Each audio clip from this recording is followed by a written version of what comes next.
আল্লাহু আকবার,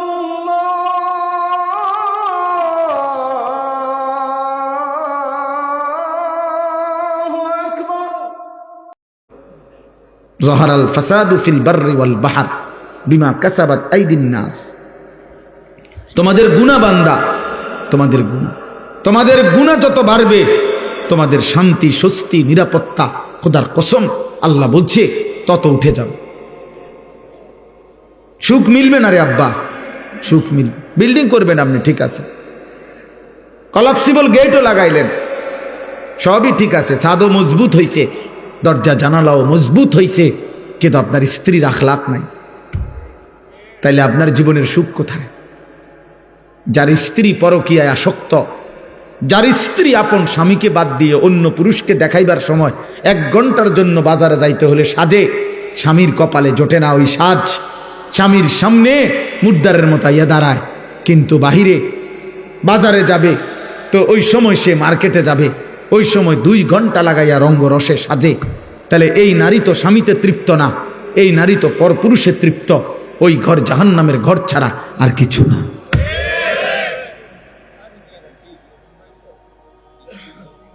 এই ঘর তো জাহান্নামের টুকরা। যার ছেলে নামাজ পড়ে না, মেয়ে নামাজ পড়ে না, যার ঘরের কেউ খোদার 365 দিনে ফজরের নামাজ পড়ে না, যে ঘরে ঘুমায় 6 জন, সকালে উঠে না একজনও, যে ঘরে ঘুমায় 6 জন, আল্লাহর কোরআন পড়তে পারে না একজনও, এই জীবন শান্তি আসবে না, আসবে না রে বাপ। এই হেন্দিয়া ধরলে হেন্দিয়া সিরা যাব, হেন্দিয়া ধরলে হেন্দিয়া সিরা যাব। রাস্তার এই সাইডে ডালাই হয়, এই সাইডে ডালাই উঠতে যায়। আমাদের জনজীবন, আমাদের ব্যক্তি জীবন, পারিবারিক জীবন, সুখের সব আয়োজন সুন্দর, স্বস্তিময়, নিরাপদ করতে হলে আল্লাহ তাআলা বলছে বান্দা গুনাহ ছাড়তে হবে, পাপ ছেড়ে দিতে হবে। গুনাহ আমরা জানি, গুনাহ ছেড়ে দিতে হবে। নবী সাল্লাল্লাহু আলাইহি ওয়াসাল্লাম বলছেন ওয়া ইন্নাল ফুজুরা ইয়াহদি ইলান নার। আল্লাহর নবী বলছেন উম্মত, প্রত্যেকটা গুনাহ তোমাদেরকে জাহান্নামের দিকেই টেনে নিয়ে যাবে। গুনার শেষ ঠিকানা জাহান্নাম। প্রতিটা গুনার ওই পিঠে আগুন আছে। প্রতিটা মিথ্যা, চুরি, ডাকাতি, জিনা, ব্যভিচার, মদ, জুয়া, নাচ, গান, হারাম যত আয়োজন, খোদার কসম ওই আয়োজনের সৌন্দর্য না, ওই আয়োজনের মধ্যে আগুন জ্বলে। এজন্য বেহায়া নর্তকীর হাসির মধ্যে হাসি নয়, ওটা আগুন জ্বলে। বেপর্দা নারীর শরীরে আপনার সাজসজ্জা নয়, বরং আগুন জ্বলে, আগুন, আগুন জ্বলে। সুদের টাকায় আগুন জ্বলে, ঘুষের টাকায় আগুন জ্বলে, কিস্তির টাকায় আগুন জ্বলে, 2 নম্বরই টাকায় আগুন জ্বলে, আগুন জ্বলে। সুখ আসবে না, স্বস্তি আসবে না, নিরাপত্তা আসবে না, নিরাপত্তা আসবে না। গুনাহ ছেড়ে দিতে হবে, আমিও আপনিও, সবাই সবাই। ওয়াযারু যাহিরাল ইসমি ওয়া বাতিনা। আল্লাহ বলছে বান্দা প্রকাশ্য গুনাহ ছেড়ে দাও, গোপন গুনাহ ছেড়ে দাও। আল্লাহ বলছেন ওয়ালা তাকরাবুল ফাওয়াহিশা মা যাহারা মিনহা ওয়া মা বাতান। আল্লাহ বলছে বান্দা প্রকাশ্য ব্যভিচার, অশ্লীলতার কাছেও যেও না, গোপন অশ্লীলতার কাছেও যেও না। কোরআনে আল্লাহ বারবার বলছে গুনাহ ছেড়ে দাও। আমি এই হাদিস পড়ছি, নবীজি বলছেন ইত্তাকিল মাহারিম তাকুন আবাদান নাস। আমার উম্মত গুনাহ ছেড়ে দাও, হারাম ছেড়ে দাও, তুমি হবে সর্বশ্রেষ্ঠ ইবাদতওয়ালা, আল্লাহওয়ালা। এক মুমিনের প্রথম ডিউটি কি? গুনাহ বর্জন। দ্বিতীয় ডিউটি আদেশ পালন। প্রথম কাজ একজন মুসলমান মুমিনের প্রথম কাজ হলো গুনাহ বর্জন, দ্বিতীয় কাজ আদেশ পালন। এজন্য হাদিসের মধ্যে আছে, নবী সাল্লাল্লাহু আলাইহি সাল্লাম বলেন আমি কিছু বললে আদেশ, তোমরা তোমাদের সাধ্য দিয়ে তা পালন করো, কিন্তু কিছু নিষেধ করলে তা 100% বর্জন করো।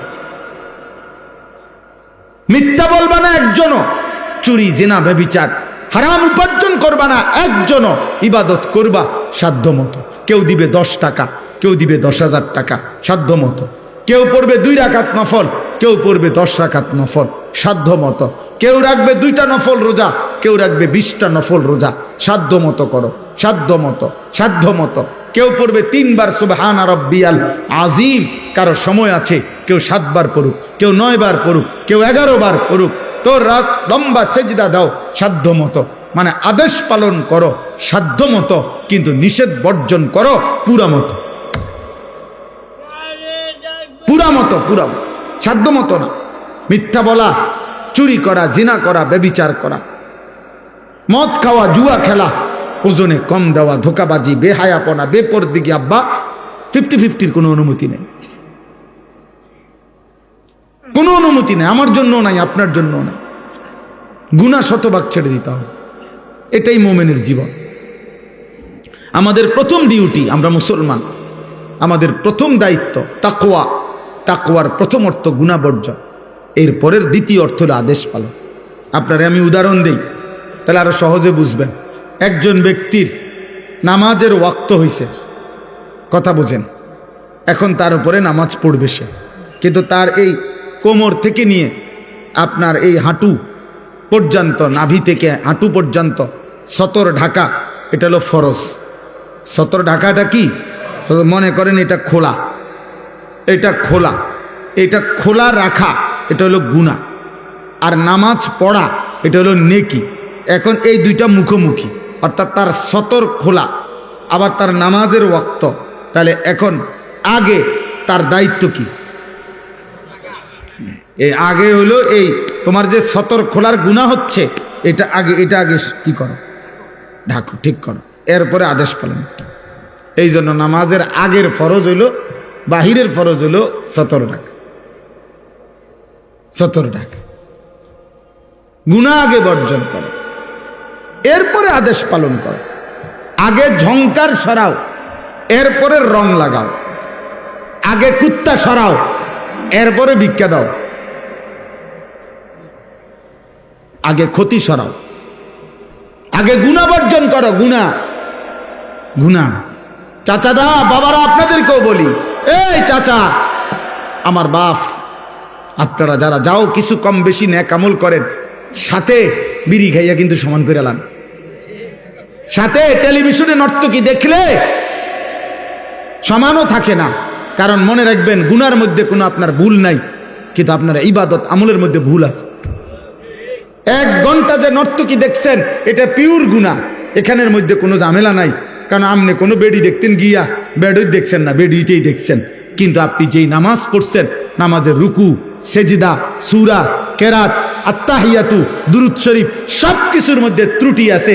এটি সবটির মধ্যে লাল কালি দিয়া কাটলে ফেরেশতা আমনের এটার পুরাটার ওজন 10 কেজি না দূরে থাক 100 গ্রাম হইতাম, তাহলে আপনার নেকির ওজন আসবে না 100 গ্রাম, কিন্তু আপনার গুনাহ পুরো 100। আপনি যে সুদের টাকা নিছেন 2000 বা 20,000, একটা টাকা সুদখোর কম নেয় নাই। একটা টাকা দেখছে সিরা, এটা বদলায় লইছে। একটা টাকা দেখছে কষ্টে বলা, এটাও বদলায় লইছে। তাইলে আপনি গুনার মধ্যে কোনো ভেজাল নাই, গুনাহ করছেন পিওর, কিন্তু আমল তো করেন নাই পিওর। তাহলে সমান সমান, সমান সমান হতো না। তাইলে কি মুশকিল বলেন, কি মুশকিল হবে? গুনাহ জাহান্নামে নিয়ে যায়, গুনাহ জাহান্নামে নিয়ে যায়, পাপ জাহান্নামে নিয়ে যাবে। আব্বা, জাহান্নাম বড় ভয়ানক, খামখেয়ালি মনে করেন না এটারে। আবারও বলছি, একটা আমল, 2টা আমল দিয়ে, কিছু দান সাদাকা দিয়ে আপনি আখিরাতের এত লম্বা মঞ্জিল পার হওয়ার জন্য যথেষ্ট মনে করেন না। আমি অনুরোধ করলাম, আমি অনুরোধ করলাম, জাহান্নাম বড় ভয়ানক। কোরআনুল কারীমের মধ্যে আল্লাহ বলছেন, ইয়াউমা তুকাল্লাবু ওয়ুজুহুহুমুন নার। আল্লাহ বলছে, বান্দা মনে রেখো, বান্দা, দুনিয়ার মধ্যে উত্তপ্ত কড়াইয়ের তেলে মাছ যেভাবে এই পিঠ ওই পিঠ চাপ দিয়া দিয়া ভাজি করে, খোদার কসম, আল্লাহ বলছে, নাফরমান বান্দা, জাহান্নামের আগুনে তোর চেহারা, তোর শরীর এইভাবে উলট পালট করে পোড়ানো হবে।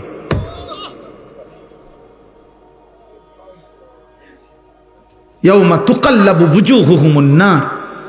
দুনিয়া কোনোভাবে চলেই যায় আব্বা, সুখে দুঃখে, কোনো না কোনোভাবে ভাত দুগা খাইলে পার হয়ে যায়। সব আলুর ভর্তা ডাল দিয়া ভাত খাইলেও পেট ভরে যায়, 10 আইটেমের তরকারি দিয়েও ভাত খাইতে বসলে কিছুক্ষণ পরে পেট ভরে যায়, কিন্তু আখিরাত পার হবে না। ইন্নাল মুজরিমিনা ফি আযাবি জাহান্নাম খালিদুন। আল্লাহ বলেন পাপী নাফরমান জাহান্নামের আযাবে থাকবে অনন্তকাল।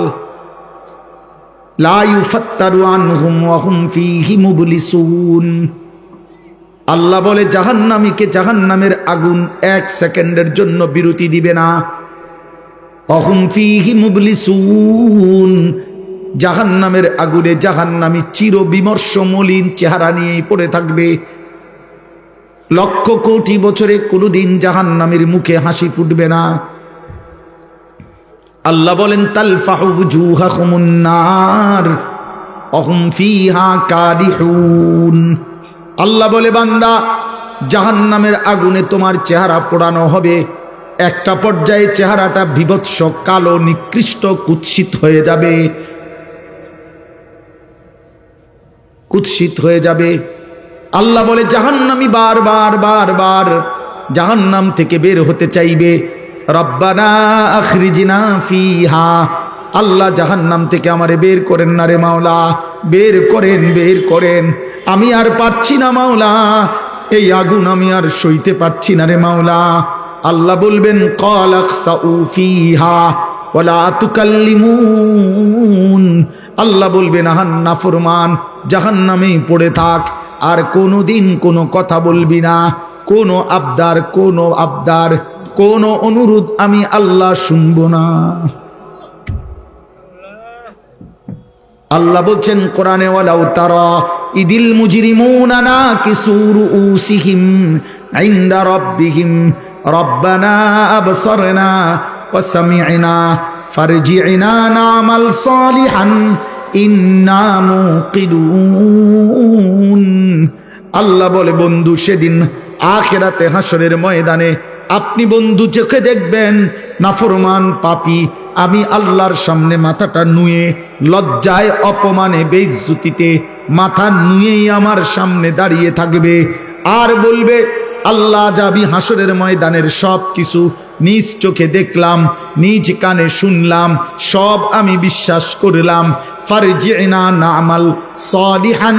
আল্লাহ আজকে আখিরাত আর হাসরের ময়দান থেকে একবারের জন্য আমারে আবার দুনিয়ায় পাঠান, এবার গেলে আমি নেক আমল করব। আল্লাহ বলবেন না না, ওয়ালাউ শি'না লাআতাইনা কুল্লা নাফসিন হুদাহা।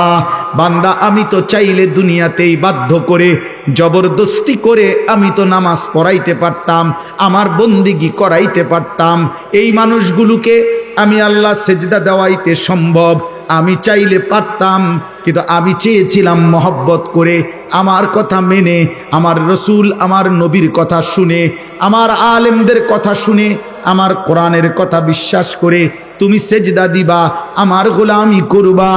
আমি চাইছিলাম আজ আখিরাতে আমি নিজ হাতে জান্নাত তুলে দেব, কিন্তু তুমি তো নিলা না বান্দা। ওয়ালাকিন হাক্কাল কওলু মিন্নী লাআমলা আন্না জাহান্নামা মিনাল জিন্নাতি ওয়ান নাসি আজমাইন। আল্লাহ বলে আজকে চূড়ান্ত ফয়সালা না ফরমান, আজ আমি তোর মতো নাফরমান জিন আর মানুষ দিয়ে আমার জাহান্নাম পূর্ণ করব, জাহান্নাম পূর্ণ করব। আমি ছাড়ব না, আমি মাফ করব না, আজ আমি মাফ করব না রে বান্দা, আজ আমি বিচার করব। জন্য আবারও বলছি আব্বা, আবারও বলছি, সুপারিশ মানে নবীর ফয়সালা না, আল্লাহর হাতে ফয়সালা। নবী সাল্লাল্লাহু আলাইহি সাল্লাম চাইবেন এবং নবীকে আল্লাহ খুশি করবেন, সব ঠিক আছে, সব ঠিক আছে, কিন্তু নবীজির সুপারিশের পরেও যাদেরকে আল্লাহ জাহান্নাম দিবেন সে যদি আমি হই, কথা বলেন না কেন? নবীজির হাতে রাসূলুল্লাহ সাল্লাল্লাহু আলাইহি সাল্লামের 23 বছরের জামানায় নবীজির হাতে কালেমা পড়ছে অগণিত লোক, এটা ঠিক কিনা? ওনার হাতে কালেমা পড়ে নাই, এটা ঠিক কিনা? তো ওরা পড়লো না কেন? কথা বলেন না কেন? আবু তালেব, আরে ভাইয়া আবু তালেবের জন্য কি করছে নবীজি? কি আহাজারি রোনাজারি করছে, মৃত্যুর পূর্ব মুহূর্ত পর্যন্ত চোখের পানি ফেলছে, মৃত্যুর পরে কোরআন শরীফের সূরা তাওবার মধ্যে আছে আবু তালেবের মৃত্যুর পরেও নবী আবার আল্লাহর কাছে হাত তুলে বলছে, আল্লাহ আমার চাচাটারে মাফ করে দেন, আমার চাচা জাহান্নামের আগুনে জ্বলবে। আল্লাহ আমি এটা মানিয়ে নিতে পারি না। আসমানওয়ালা আল্লাহ কোরআনের আয়াত নাজিল করছে, বন্ধু হাত নামান, আমি মাফ করব না। নামান, হাত নামান। খোদার কসম এটা কোরআন শরীফের আয়াত। হাত নামান, আমি মাফ করব না রে বন্ধু। কার হাত নামাইছে? কার হাত বুঝছেন? কার হাত? আপনি বুঝছেন উনি কেডা? আপনি বুঝেন উনি কে? আল্লাহর কি হয় জানেন? কলজাটা, কলজা, ওই মালিকের কলজার টুকরা এটা। তিনি মাহবুব, তিনি হাবিব। এই কায়নাতে এর চাইতে প্রিয় ওনার কে? তো তার হাত কামাই দিছে বেটা, ওনার হাত কামাই দিছে। নামান, আপনি হাত নামান। আপনি কে? আমি কে? বেশি খামখেয়ালি মনে করেন আপনার। ইব্রাহিম আলাইহিস সালাম কোরআন শরীফে আছে, ইব্রাহিম আলাইহিস সালাম ওনার আব্বা আজরকে জাহান্নাম থেকে বাঁচাবার জন্য কত লক্ষবার যে কাকুতি মিনতি করছে কোরআনের মধ্যে আছে। শত শতবার ইয়া আবাতি, ইয়া আবাতি, ইয়া আবাতি, ইয়া আবাতি কোরআন শরীফে আছে। আব্বা, এই আব্বা, এই আব্বা, আব্বা আপনি ইমান আনেন, ওই বাপ ইমান আনেন, বাপ ইমান আনেন, ইমান আনেন, ইমান আনেন। আপনার জাহান্নামের আযাব ধরে ফেলবে রে আব্বা, আপনি শয়তানের গোলামি করেন না রে আব্বা। এইভাবে বলছেন। আসমানওয়ালা বলছে, ইব্রাহিম খলিল হইতে পারো তুমি আমার, আমি তোমার বাপের হেদায়েত দেব না।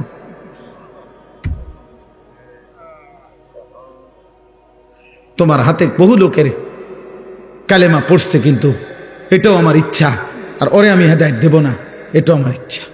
তো যেই ইব্রাহিমের হাতে তার পিতা কালেমা পড়ল না, আবার সেই ইব্রাহিমের মাত্র 12 বছরের ছেলে ইসমাইল ওরে যখন আল্লাহর কথা বলছে, স্বপ্নে দেখছি তোমারে জবাই করতেছি, তুমি কি কও বলো বাবা। সন্তান বলতেছে, আব্বা আমি আমার মালিকের ফয়সালায় রাজি আছি। তাইলে 12 বছর বয়সের ছেলেটাকে আল্লাহ চিনাইলো কে? আর 60 বছরের বাবাকে আল্লাহ চিনাইলো নাকি? সব কার ফয়সালা? আবারও বলছি, খামখেয়ালি করবেন না, খামখেয়ালি করেন না। একজন মুসলমানও না। আখেরাত, আখেরাত গুনাহ থেকে বাঁচেন, গুনাহ থেকে বাঁচেন, এই গুনাহ থেকে বাঁচেন। ইমাম সাহেব হাত উঠাইলে আপনার জাহান্নাম মাফ? না না, ইমাম সাহেবের আব্বার সম্পত্তি না। আপনার মরার পরে আপনার গোস্ত 60 কেজি, আর ফার্মের মুরগা 40টা, আর আপনার কি 30 কেজি ডাই, আর গ্যারাম চুক্তি 300 মানুষের ভাত খাওয়াইয়া আপনি বেহেস্তে যাইবেন গা। কত খরচ হয়েছে? 1 লাখ। 1 লাখ টাকা দিয়ে বেহেস্তের দাম দিয়ে দিলেন। 1 লাখ টাকা দিয়ে আপনার বাবার বেহেস্তের বুঝ করে দিলেন। জান্নাতের দাম 1 লাখ টাকা। জান্নাতের দাম 1 লাখ টাকা। হ্যাঁ, জান্নাত কি 2টা রুম আর একটা বারিন্দা, এটাই তো জান্নাত নাকি?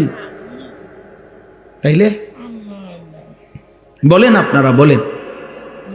হযরত নূহ আলাইহিস সালামের কথা মনে করেন, কোরআন শরীফে আছে। নূহ আলাইহিস সালাম আল্লাহর কাছে বলছে, মাওলা আজ 950 বছর আমি আপনার বান্দাদেরকে জাহান্নাম থেকে বাঁচাইতে চাইছি রে মাওলা। 950 বছর পরে আমার চোখের সামনে আমার ছেলেটা পানিতে ডুবে যাবে, জাহান্নামী হবে। আমি এটা কেমনে মানি মাওলা? আমি তো 1 দিন 2 দিন না রে মাওলা, গত 950 বছর আমি আপনার বান্দাদেরকে আপনার দিকে ডাকছি। আমার এই 950 বছরের মেহনতের বিনিময়ে আমার এই ছেলেটারে কি বাঁচান যায় না? আল্লাহ বলছেন, না আমি হেদায়েত দেব না। দিছেন? আপনি কয় বছর মেহনত করছেন বলেন?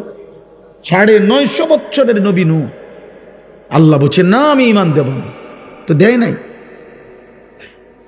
দেয় না। ইউসুফ আলাইহিস সালাম 10 বছর বয়সে বাড়ি হারা, বাপ নাই, মা নাই, চাচা নাই, ফুফা নাই, খালু নাই, আত্মীয় নাই, স্বজন নাই। মিশরের বাজারে কৃতদাসের মতো বিক্রি হয়েছেন। যেই বাড়িতে আশ্রয় পাইছেন ওরা পৌত্তলিক, ওরা মূর্তি পূজক। এই জুলাইখার স্বামী এরা সবাই হলো কি মূর্তি পূজক, মুশরিক। তো মুশরিকের ঘরে 11 বছরের যেই ছেলেটা বড় হইয়া, যার বয়স হয়ে গেল 25-এর ঊর্ধ্বে, পূর্ণ যৌবন, কোনদিন যার মা বাবা আত্মীয় অভিভাবক কেউ নাই, আল্লাহর পরিচয় তাওহীদ এখানে কেউ বলে নাই, কেউ নাই, অথচ এই ঘরে বৈশা জুলাইখা যখন তাকে অসৎ কাজে ডাক দিছে, তিনি সবার আগে বলছে মাআযাল্লাহ, আমি আমার আল্লাহর আশ্রয় চাই। ওরে আল্লাহ চিনাইল কে? এই ঘরে তো আল্লাহ চিনাইবার কেউ নাই, কথা বোঝেন নাই? ওরে আল্লাহ চিনাইল কে?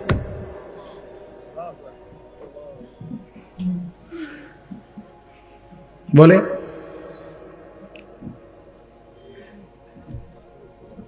অতএব দয়া করে আমি আপনাদের কাছে বুঝাইলাম, এই আমার কথা। আমি এবার আয়াতগুলোর তর্জমা বলি, আমার কথা শেষ। আপনাদেরকে মূল বক্তব্যটা বুঝলাম, গুনাহ ছাড়েন, আখেরাত আখেরাত আখেরাত আখেরাত আখেরাত, দুনিয়া কোনো না কোনো ভাবে মিলাইয়া পার হয়ে যাবেন। আপনি সব শেষ করেন না, আপনি ফুতে বাকিটা করব, হুদা কামে আপনি লাফাইয়েন না। আমনে থাকতে পুরা বাড়ির কাম শেষ করতে হবে জরুরি না। আমনে থাকতে সব করে যাবেন, না না লাগবে না, আমনে মরে যান, আমনের ফুতে বাকিটা করবে, আমনের নাতি বাকিটা করবে। পৃথিবী যদি থাকে উপার্জনও থাকবে, কথা বলে না কেন? চাঁদ উঠলে সূর্য ডুবলে দুনিয়াতে কামাই রোজগারিও থাকবে, থাকবে না তো? আর অসুবিধা কি? আপনি মরেন না কেন? মানে মরতে লইছেন, মরিয়া না যাবেন না? আমি থাকতে সব করে দিয়ে যাই তুই? না না না না। 2015 সালে আমার আব্বা ইন্তেকাল করছেন। আমার আব্বা ইন্তেকালের পরে আমরা 5 ভাই ছিলাম, 3 বোন। আমরা 5 ভাইয়ের বাড়ি, বিল্ডিং, দালান, আলাদা আলাদা জমি কিনছি, বিল্ডিং করছি, ঘরের সমস্ত ফার্নিচার আমরা বানাইছি। কোনোটাই আমার আব্বা থাকতে ছিল না আমাদের। আমার আব্বা থাকতে আমরা সরকারি একটা লিজ ওয়ালা বাসায়, আমার বাবার সাথে মা, আমরা আব্বা মা সহ আমরা থাকতাম। আমরা সরকারি একটা লিজওয়ালা বাড়িতে ছিলাম, ভাঙ্গাচুঙ্গা একটা বাড়িতে ছিলাম। বাবার ওইখানে ইন্তেকাল হয়েছে। এরপরে আমরা আলহামদুলিল্লাহ, বাবার মৃত্যুর পরে সব হয়েছে, বাবা লাগছে না, এই জন্য বিল্ডিং করতে আব্বা লাগে না, সোফা বানাইতে বাপ লাগে না মিয়া। কিন্তু আখেরাত গড়তে হইলে বাপ লাগে। কারণ বাবার হাতে যদি, মায়ের হাতে যদি মাসুম বাচ্চা সুন্দর দিন না শিখে, আল্লাহ না চিনে, ছোটবেলায় যদি তাকে কোরআন সুন্নাহ না শিখায়, তো ভবিষ্যতে বড় হয়ে তাকে শুধরানো বড় কঠিন হয়ে যায়।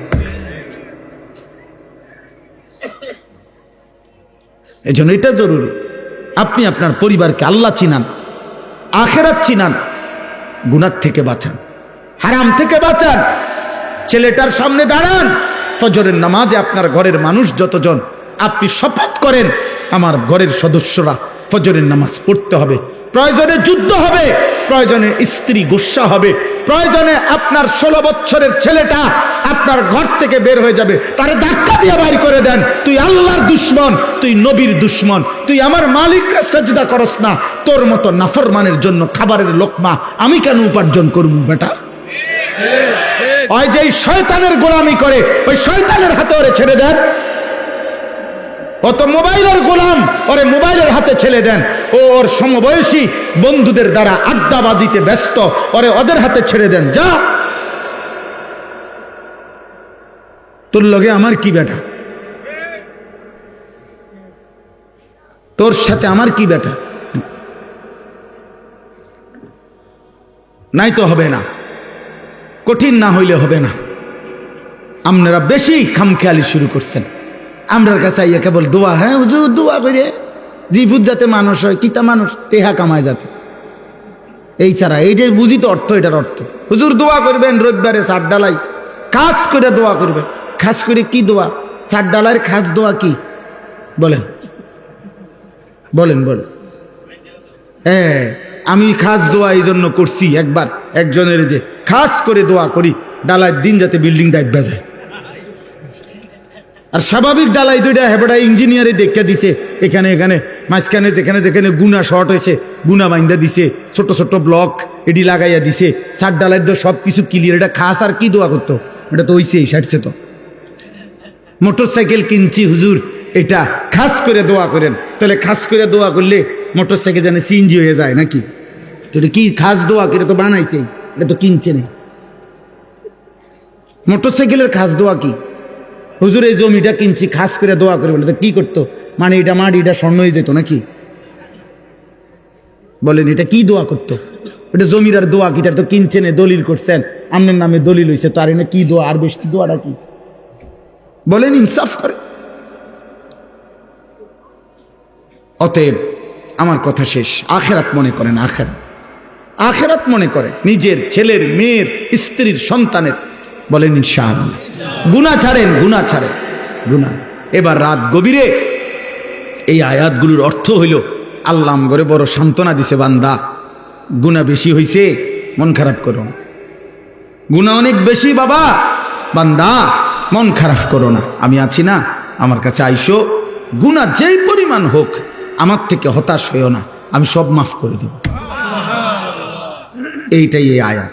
কুল, হে নবী আপনি বলেন, ইয়া ইবাদিয়াল্লাযীনা আসরাফু আলা আনফুসিহিম, হে আমার বান্দারা, তোমাদের যাদের জীবন গুনায় গুনায় পূর্ণ হয়ে গেছে, জীবনের উপরে জুলুম করে ফেলেছ, গুনার সীমা অতিক্রম করে ফেলেছ, সাগরের ঢেউর চাইতে গুনাহ বেশি, পাহাড়ের উচ্চতার চাইতে গুনাহ বেশি, আসমানের কাছে গুনাহ পৌঁছে গেছে, আল্লাহ বলেন লা তাকনাতু মির রাহমাতিল্লাহ, আমি আল্লাহর রহমত থেকে নিরাশ হইও না, ইন্নাল্লাহা ইয়াগফিরুয যুনুবা জামিআ, নিশ্চয়ই তোমার আল্লাহ সব গুনাহ মাফ করে দিবে। ইন্নাহু হুয়াল গফুরুর রহিম, নিশ্চয়ই আল্লাহ ক্ষমাশীল, দয়াবান। তাহলে কে মাফ করবে? কি পরিমাণ মাফ করবে? অর্ধেক, 80 ভাগ, কত ভাগ? 100 ভাগ, সব মাফ। আল্লাহ বলছে বান্দা সব মাফ করে দেব, সব। কারো কাছে যাইও না, আমার কাছে আসো। এখন শর্ত হইল, প্রশ্ন হইল, মালিক কি করতে হবে আমাকে? যদি মাফ নিতে হয় আমার করণীয় কি? তো আল্লাহ বলেন 3টা কাজ। কয়টা? 1, ওয়া আনিবু ইলা রাব্বিকুম, তোমরা তোমাদের রব আল্লাহর নিকটে তওবা করো। কি করো? এই আনিবু মানে ইনাবাত, মানে তওবা, রুজু, তোমাদের রবের কাছে ফিরো, তওবা করো। তওবা কিভাবে করে? 3 ভাবে। কয় ভাবে? 1, আপনি এই 3 জিনিস একসাথ করলে তওবা হয়, মনে রাখবেন। 1 নাম্বার, কলিজা দিয়া, দিল থেকে, মনে রাখবেন আপনার কলিজার শেষ অংশটাও, দিলের শেষ শব্দ আল্লাহ শুনে, তাহলে অন্তর দিয়ে আপনাকে প্রথম বলতে হবে, আল্লাহ আমি সমস্ত গুনাহ ছেড়ে দিলাম। 2, আর করব না, ওয়াদা দিলাম। 3, আমি লজ্জিত মাওলা, আমি মাফ চাইলাম।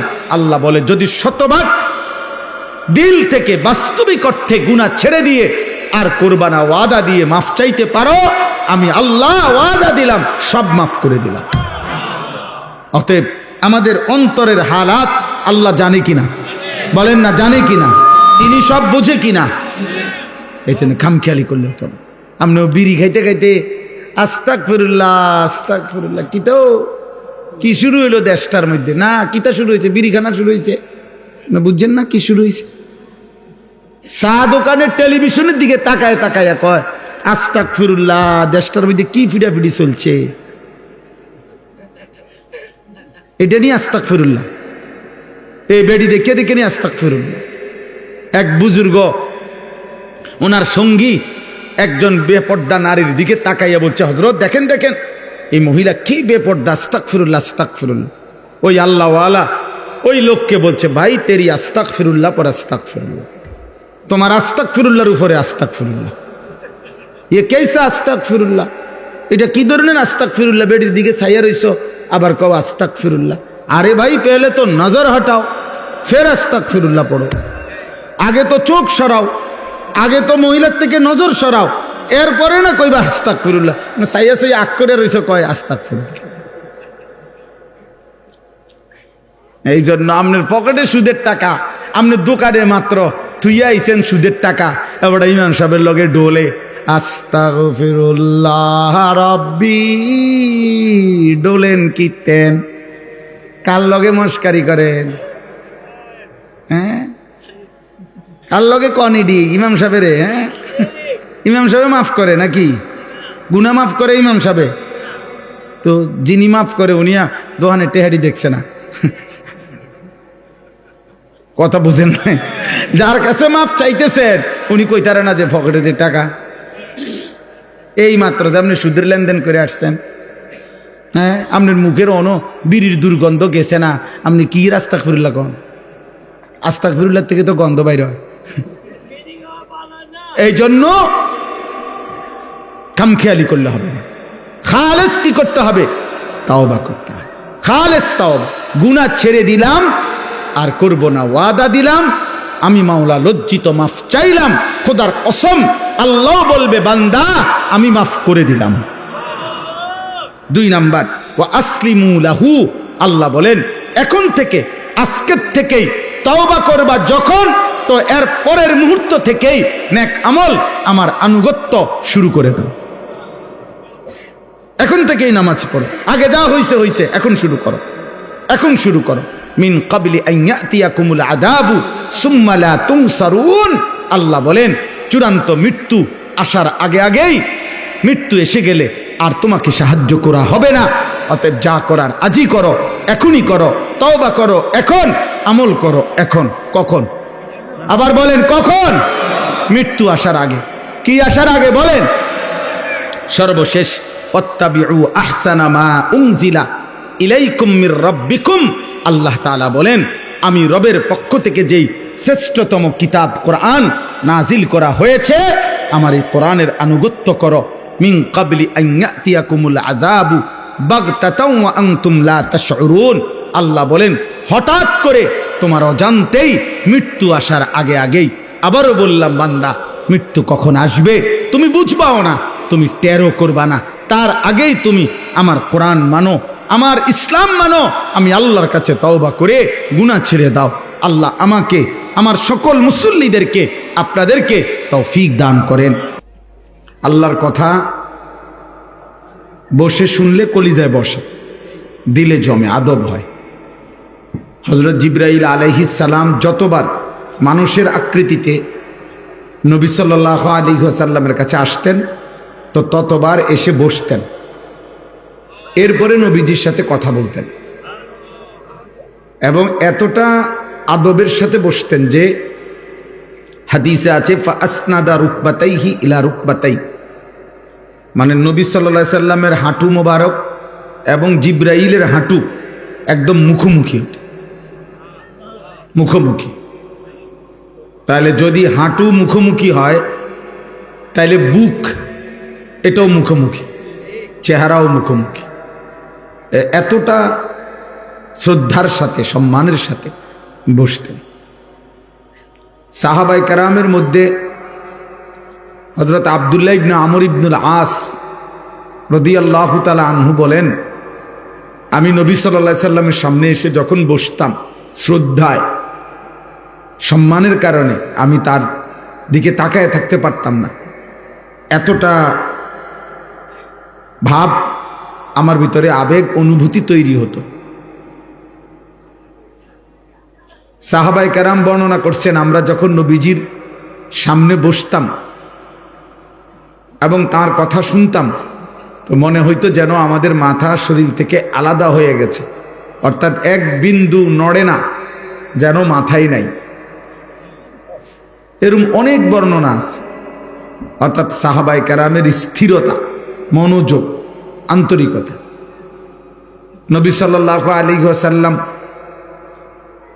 আসরের আগে বয়ান করছেন দাজ্জালের ব্যাপারে। মাগরিবের নামাজের আগে আয়েশা আবার সাহাবাদেরকে মসজিদে দেখছেন যে যে যেখানে বসা ছিল ওখানেই বসা আছে, কেউ বের হয় নাই। নবী সাল্লাল্লাহু আলাইহি ওয়াসাল্লাম বললেন, তোমরা কেউ বের হও নাই?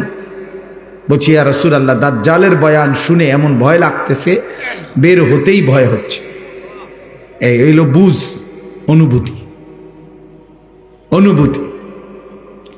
হযরত ইরবাদ ইবনে সারিয়া তিনি বর্ণনা করছেন, নবী সাল্লাল্লাহু আলাইহি সাল্লাম আমাদের সামনে ওয়াজ করলেন, এই ছেলে, তোমরা বসতে অসুবিধা হলে বাইরে চলে যাও, বাবা প্যান্ডেলের বাইরে চলে যাও।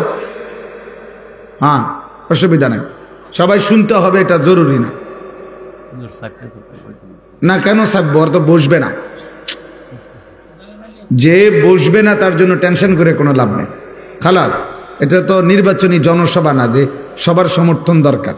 আমি তো কোনো নির্বাচনী প্রচারণায় আসিনি, আমি কোনো প্রার্থী না, কথা বুঝেন না?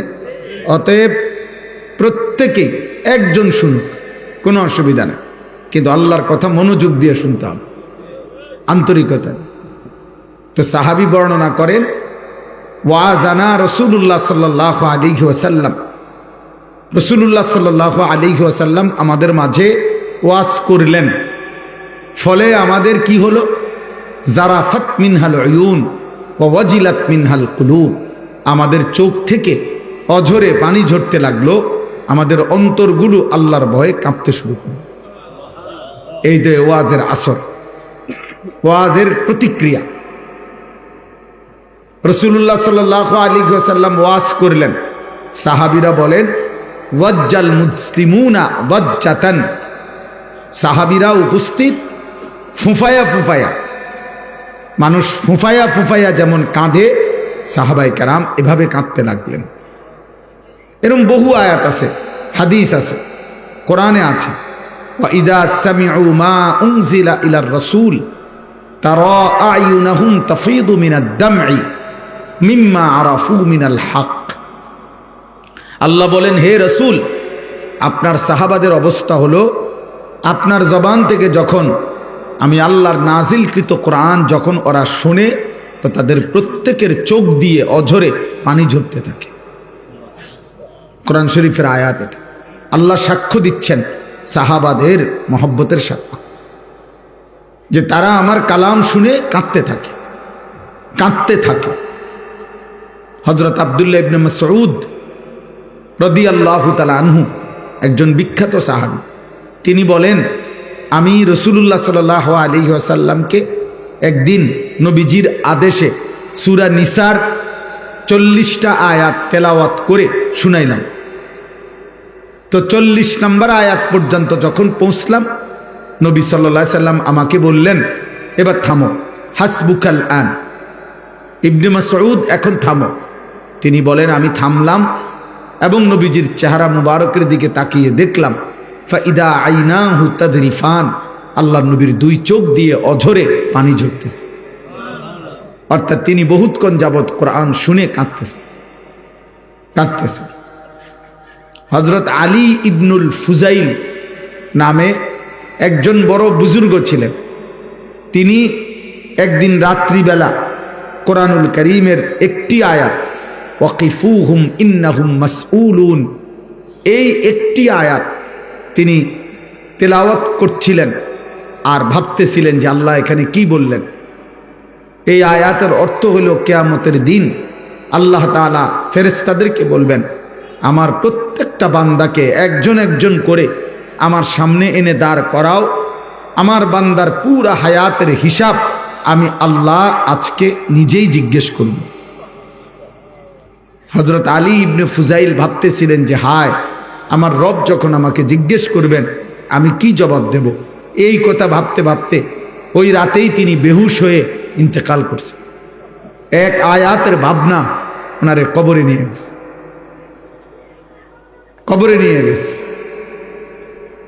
হযরত উসাইদ ইবনে হুজাইর রাদিয়াল্লাহু তাআলা আনহু, একজন সাহাবীর নাম, তিনি একদিন রাত্রিবেলা ওনার ঘরে তাহাজ্জুদের নামাজের জন্য আল্লাহর কোরআন তেলাওয়াত করতেছিলেন, সূরা বাকারা। হঠাৎ উনি দেখলেন যে ওনার ঘরে ঘোড়া বাঁধা ছিল, ঘোড়াটা ছুটাছুটি করতেছে। তখন তিনি নামাজ ছেড়ে দিয়েছেন, তাকায়া দেখছেন ওনার বাড়ির উঠানের মধ্যে মেঘের মতো নূর আলোয় আলোকিত হয়ে আছে।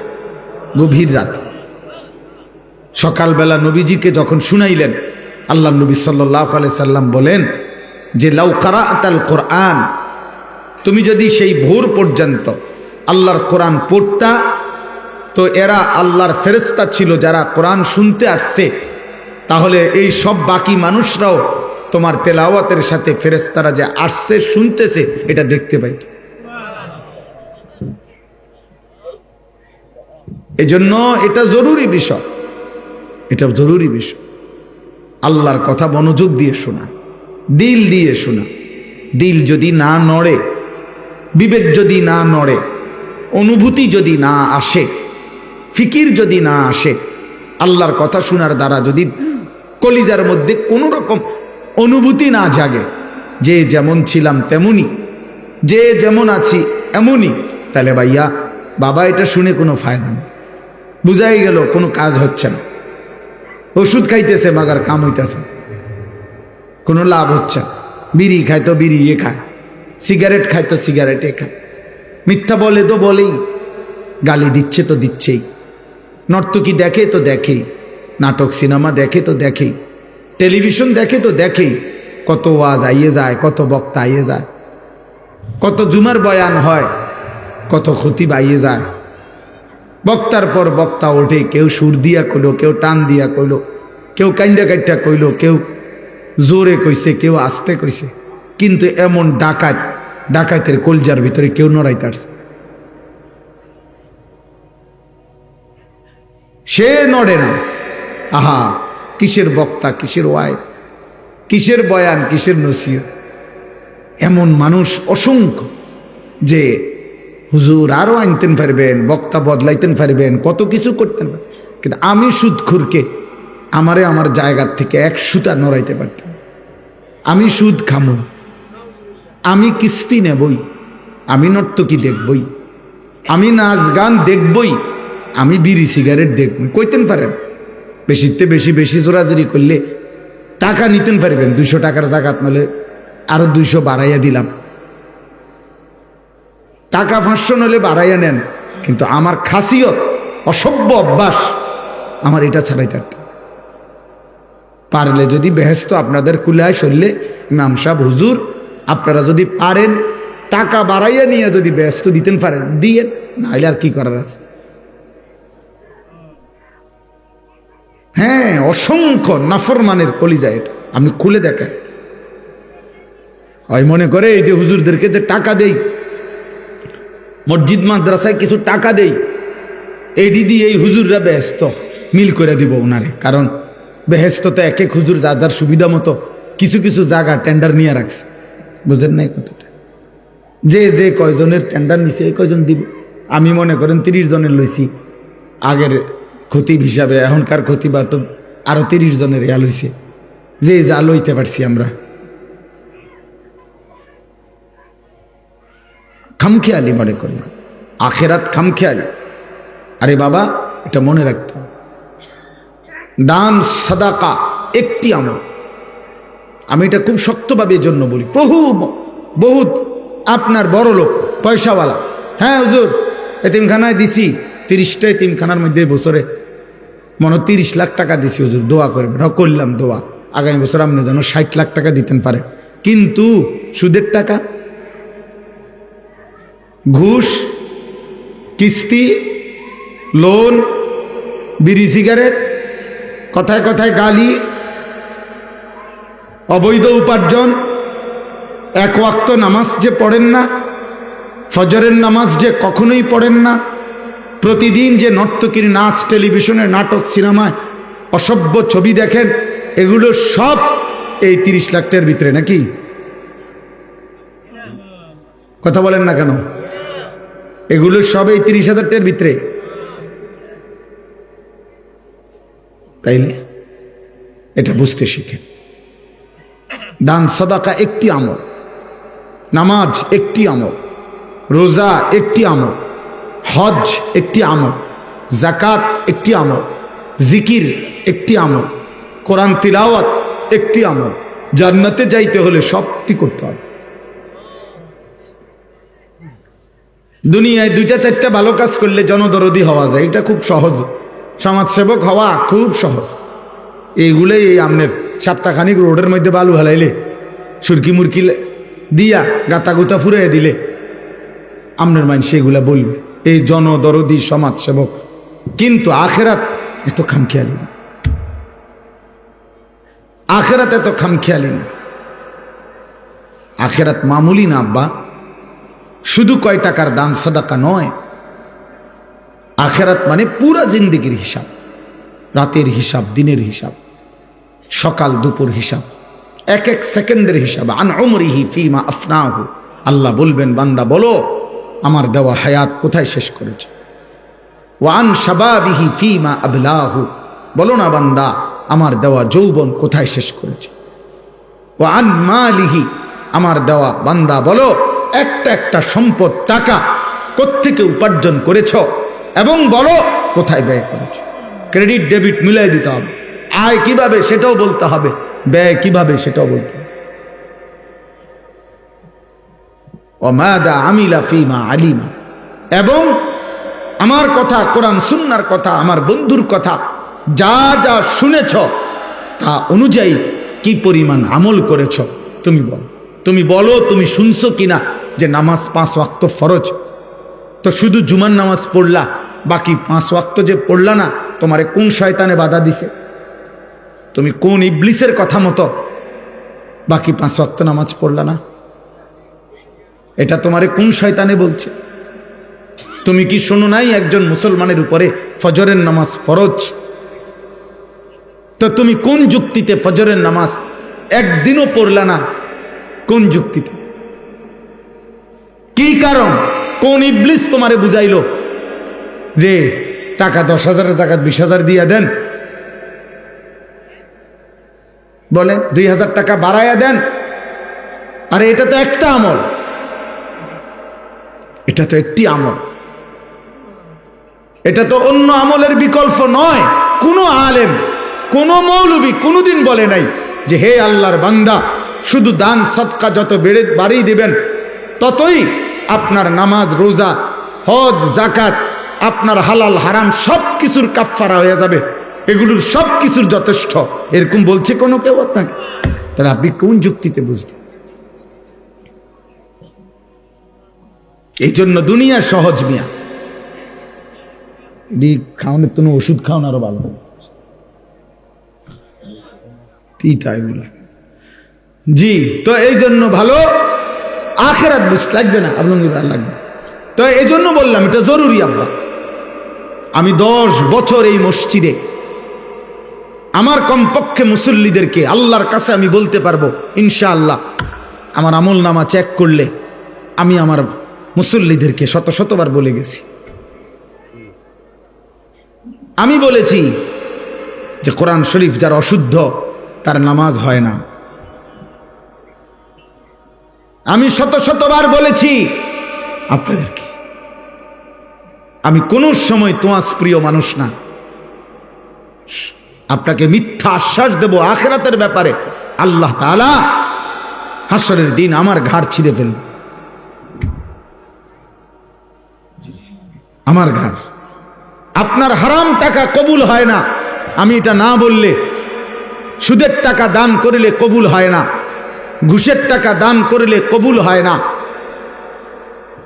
অবৈধ উপার্জনের টাকা দান করলে এটা দিয়া যদি কাবাঘরও কেউ বানায় দেয় সেটা কবুল হবে না।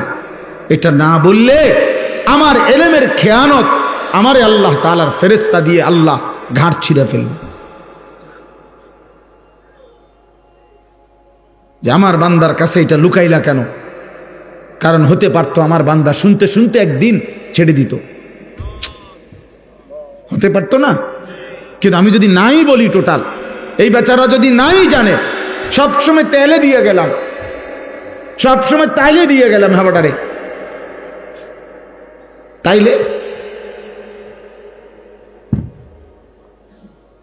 আপনি ব্যক্তিগতভাবে কাজল মাস্টারকে জিজ্ঞাসা করেন, আমি আমার জীবনে যত শত বিষয়ে ওনারে এমনি বলবেন, এমনি করবেন, এটা করেন, ওইটা করেন, আমি বলছি, আমার দায়িত্বের কারণে আমি বলছি,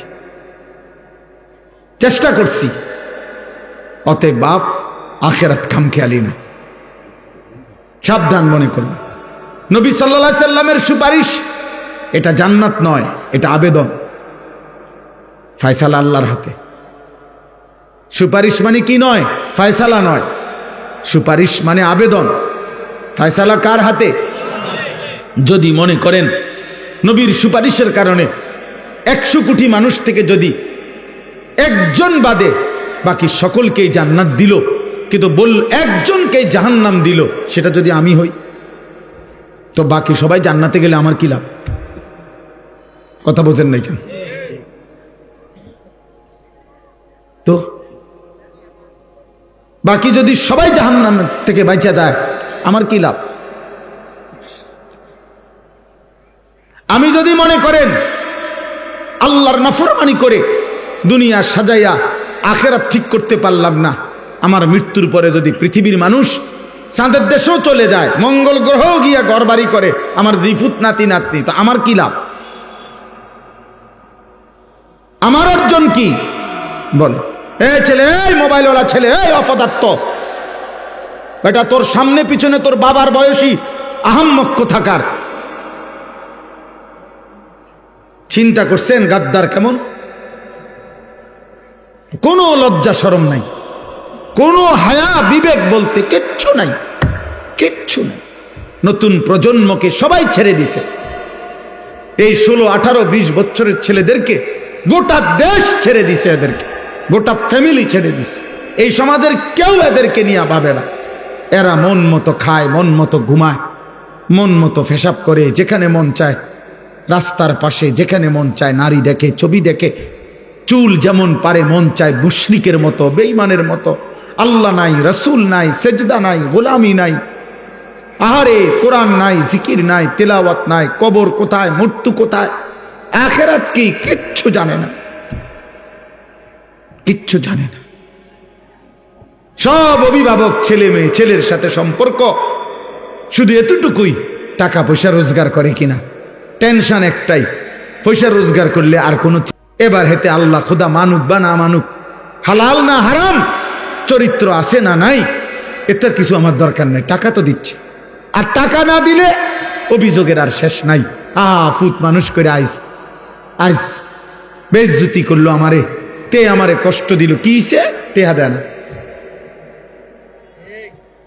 অসন্তুষ্টি বাপের। এবার ফতে গাডে সাদও আনে, জায়গায় জায়গায় অভিশাপ দেয়, তার উপরে খোদার গজব পড়ুক, তেরে আমি মানুষ করলাম আর তে অন আমারে চেনে না, মানে টাকা দেয় না। তা এখন টাকা দেয় না, টাকা দিলে মানুষ সন্তুষ্ট, টাকা না দিলে অসন্তুষ্ট। আহা, এই ছিল বাবা সন্তানের সম্পর্ক, টাকার ভিত্তিতে। এটাই কথা। স্বামী স্ত্রীর সম্পর্ক এটাই, বাবা সন্তানের সম্পর্ক এটাই, মা সন্তানের সম্পর্ক এটাই। বলেন বাবা, বুঝতে শেখো নওজোয়ান, ভাবতে শেখো। সবার চোখের সামনে কিশোর, নওজোয়ান, সমস্ত ছেলে মেয়ে, প্রত্যেকটা মা বাবার খামখেয়ালির কারণে আহা পাইকারি হারে ছেলেরা 99.5% ছেলেদের হাতে, মেয়েদের হাতে বড় মোবাইল দিয়ে দিছে। প্রত্যেকে ওই নিজের সারা রাত উলঙ্গ ছবি দেখে, সারা রাত জিনা ব্যভিচারের দৃশ্য দেখে। প্রতিদিন লক্ষ লক্ষ কোটি কোটি ছেলে মুসলিম বাংলাদেশে প্রতিদিন ঘন্টায় মিনিটে অনলাইনে মোবাইলে জুয়া খেলে, জুয়া, কোটি কোটি টাকা জুয়া খেলে, ক্যাসিনো, জুয়া, অনলাইন জুয়া। আপনাদের এখন আর কোনো জুয়াখোর সিফা সাফার থাকে না। আগে আসিল মানুষের সিফা সাফার মধ্যে জুয়া খেলতো, মাসমুড়ার কোনার মধ্যে, হ্যাঁ পুকুর পারে কোনাকানির মধ্যে তাস খেলতো, জুয়া খেলতো। এখন তাস খেললো মোবাইলে আছে, জুয়া খেললো মোবাইল আছে, নর্তকীর উলঙ্গ ছবি দেখলো মোবাইল আছে। অর্থাৎ বাবা মা পাশের রুমে আপন ঘরে নিরাপদ জায়গায় লাইট ফ্যান সব চলতেছে, সন্তান তার দুনিয়া আখেরাত শেষ করে দিচ্ছে।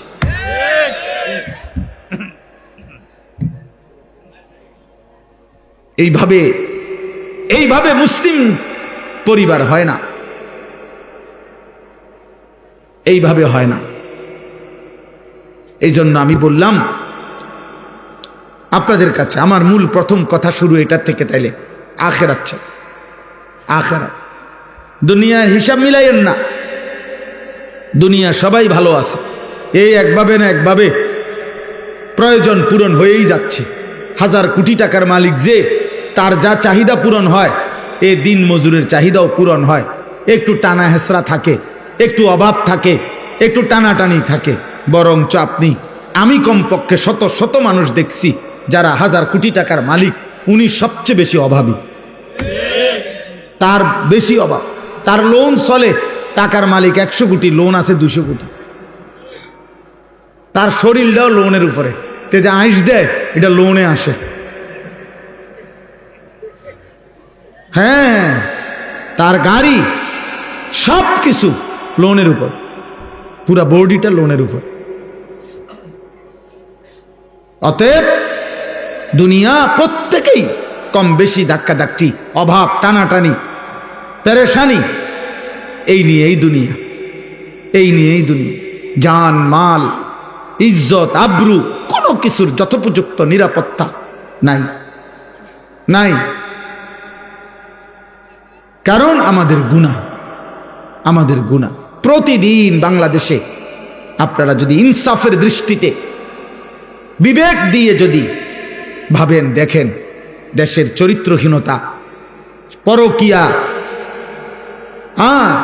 হারাম আসক্তি, ছেলে পেলেদের অবাধ মেলামেশা, নারী পুরুষের অবাধ মেলামেশা, আর বাজারে মার্কেটে নারীদের অবাধ হাঁটা চলা, জাতির অবস্থা, দেশের অবস্থা, যুব সমাজের অবস্থা দেখেন আপনারা দেখেন। আমি নিজে পত্রিকা ওই দিন পড়ছি, গত 1 বছরে লিখছে পত্রিকার রিপোর্টে, গত 1 বছরে বাংলাদেশে 24 এবং 25 সালে এই 1 বছরের ব্যবধানে বিগত 10 বছরের চাইতেও বেশি HIV আক্রান্ত রোগী, মানে এইডস আক্রান্ত রোগী 10 বছরের চাইতে বাংলাদেশে বেশি বেড়ে গেছে। আমি নিজে পড়ছি, যেটা যৌনতার কারণে, হারাম মেলামেশার কারণে, অবাধ যৌনাচারের কারণে, জিনা ব্যভিচারের কারণে হচ্ছে। এবং সেখানে উনি লেখছে, রিপোর্টার, যে উনি প্রায় 11টা হসপিটালের বর্তমান রোগী যারা চিকিৎসাধীন এইডস আক্রান্ত, তাদের রিপোর্ট দিয়া বলছে এর মধ্যে বেশি অংশ, উনি বলছেন রিপোর্টার, কিশোর, 16-18 বছরের ছেলে মেয়ে। এবং আরো আশ্চর্য লিখছে ওই রিপোর্টার, যে আরো অবাক করা বিষয় হলো বিশাল একটা অংশ ছেলে, অর্থাৎ যারা সমকামী, যারা নিজেদের মধ্যে অপকর্ম করে রোগাক্রান্ত। তার মানে নারী দেখতে দেখতে, মোবাইলে সারা রাত উলঙ্গ ছবি দেখতে দেখতে এই কুত্তার মতো হয়ে যায়। এইবার আর তার যৌন চাহিদা পূরণের জন্য এই জানোয়ার যেখানে যা পায় সেখানেই ধরে ফেলে, কারণ তার তো কোনো অভিভাবক নাই, তার তো দেখার মতো কেউ নাই, তাকে তো কেউ ধরে রাখে নাই, তার মার তো খবর নাই, তার বাবারও তো খবর নাই। বাবার চোখের সামনেই তো তার চুল মুশরিকের মতো, বাবার চোখের সামনেই তো তার সন্তান 365 দিনে কোনো দিন ফজরের নামাজ পড়ে নাই। তাইলে ও আল্লাহ চিনবে কেমনে? ও মানুষ হবে কিভাবে? ও আখলাক চিনবে কিভাবে? গুনার স্বভাব এটা, খোদার কসম, গুনাহের এটা স্বভাব ছেড়ে দিলে করতেই থাকে। প্রত্যেক যুগে বুজুর্গানে দিন বলছে, নেক কাজ করার জন্য মনের উপরে চাপ দিতে হয়। মানুষের মনের চাহিদা মানুষকে গুনাহ করতেই প্ররোচিত করে। এজন্য আমল করতে হইলে, নেক কাজ করতে হইলে জোর করতে হয়। এমনি সাইয়া তখন বেরিয়ে, এটা সহজ, কিন্তু চোখ নামানো কঠিন।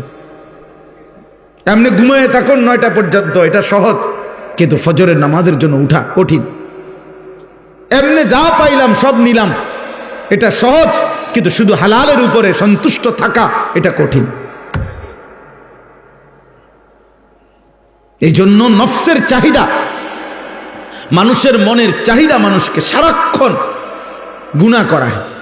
এই জন্য আপনাদেরকে বলি, বাবা, আপনারা যারা আপনাদের ছেলেদেরকে তার হাতে ছেড়ে দিছেন, মেয়েদেরকে তার হাতে ছেড়ে দিছেন, ওর মতো ও বড় হইতেছে, ওর মতোই ও খাইয়া পইরা মোবাইলে, নারীতে, ছবিতে, বন্ধুদের আড্ডায় বড় হইতেছে। আল্লাহর কসম, এরা মানুষ হয়ে ঘরে ফিরবে না, অমানুষ হয়ে ঘরে ফিরবে। হ্যাঁ, এটাই বাস্তবতা, এটাই সত্য। আপনারা আপনাদের ছেলে মেয়েদের চেহারার দিকে দেখেন, আপনাদের ঘর ফ্যামিলি পরিবার দেশ সমাজ দেখেন। ক্ষমতার পালা বদল যাই হবে হবে, এমক আসবে তমক আসবে, এই হবে সেই হবে, 24 ঘন্টা 28 ঘন্টা হইয়া যাবে, অটো সিএনজি উঠটা সবাই হেলিকপ্টারে চলবে। বুঝেন নাই কথাটা? হ্যাঁ, মানুষের সমস্ত রাস্তাঘাট বাড়িঘরে চলে আসবে, বাড়িঘর সব রাস্তাঘাটে চলে আসবে, উন্নয়নের জোয়ারে সব হইব, সব হইব। কিন্তু আখলাক, আখেরাত, কবর, পরকাল, আল্লাহর সামনে দাঁড়ানো, তার জন্য চারিদিকে কোনো আয়োজন নাই। বরং প্রত্যেকেই হুজুরদের প্রতি বিরক্ত। সবাই আখিরাতমুখী কথা বললে, পরকালমুখী কথা বললে সবাই বিরক্ত, সবাই অতিষ্ঠ, সবাই মনে করে এরাই ঝামেলা। এরা বারবার পরকালকে সামনে টেনে আনে, এরা মৃত্যুকে সামনে টেনে আনে। এদের কাছে, এই হুজুরগুলার কাছে মাটির তলের কথা আর আসমানের উপরের কথা ছাড়া আর কিছু নাই। বিদ্রুপ করে।